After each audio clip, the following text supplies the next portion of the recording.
સુરતના કાપોદ્રા વિસ્તારમાંથી યુવતીઓની છેલ્લા 3 દિવસથી યુવતીઓનો પીછો કરી છેડતી કરતા રોમિયોને યુવતીઓએ હિંમત બતાવીને મેથી પાક ચખાડ્યો હતો. ત્યારબાદ તેને પોલીસને હવાલે કર્યો હતો. આખી ઘટનાનો વિડીયો સોશિયલ મીડિયામાં વાયરલ થયો છે. પ્રાપ્ત માહિતી અનુસાર સુરતના કાપોદ્રા વિસ્તારમાં ઓફિસ જતી યુવતીઓની છેડતી કરતો હતો. ઘટના શનિવારની હતી. ત્યારથી યુવતીઓએ નક્કી કર્યું હતું કે જો ફરીવાર આ રોમિયો દેખાય તો તેને પકડીને પાઠ ભણાવો. સોમવારે ફરી એકવાર યુવતીઓ ઓફિસે જવા નીકળી તો આ યુવક જોવા મળ્યો એટલે યુવતીઓએ તેને જાહેરમાં પકડીને મેથી પાક ચખાડ્યો હતો.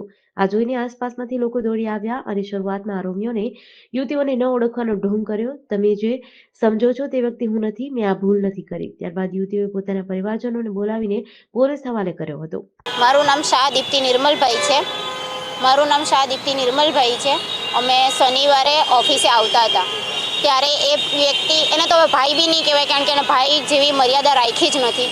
તો એની માટે એ જે વ્યક્તિ હતો એ અમે આવતા હતા ત્યારે અમને ઊંધા બહુ ખરાબ વાણી વાપરીને ગયો છે, ખરાબ શબ્દ બોલીને ગયો છે, જે અમારે અહીંયા બોલાય એવું નથી કારણ કે એના જેવા નાલાયક અમે નથી.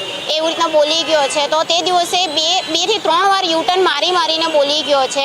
છેલ્લે જ્યારે અમને ખબર પડી કે અમને જ બોલે છે અને અમે જ્યારે એને પકડવાની કોશિશ કરી તો એ મેઇન રોડ ઉપર ચડી ગયો. મેઇન રોડ ઉપર ચડીને એ વચ્ચેથી જતો રહ્યો એટલે અમારા હાથમાં નથી આવ્યો. તો અમે તે દિવસે મેં એનો ફેસ બરાબર યાદ રાખેલો હતો કે જે દિવસે મને ભટકાય, જે દિવસે હું એને જોઉં તે દિવસે હું એને પકડીશ. તો આજે જ સવારે અમે ઓફિસ આવતા હતા, સવા 9ની વાત છે. સવારમાં ઓફિસ આવતા હતા ત્યારે એ વ્યક્તિ, મેં એને જોયા તો મેં મારી ફ્રેન્ડને કીધું કે આ એ જ વ્યક્તિ છે ને. તો અમે એને જઈને શાંતિથી પહેલાં પૂછેલું કે ભાઈ તમે તે દિવસે હું અમને બોલીને ગયેલા. તો એ અમારી પર ચડી બેઠો કે હું નહોતો ને આમ ને તેમ દુનિયાભરનું ને પબ્લિક ભેગી થઈ ગઈ.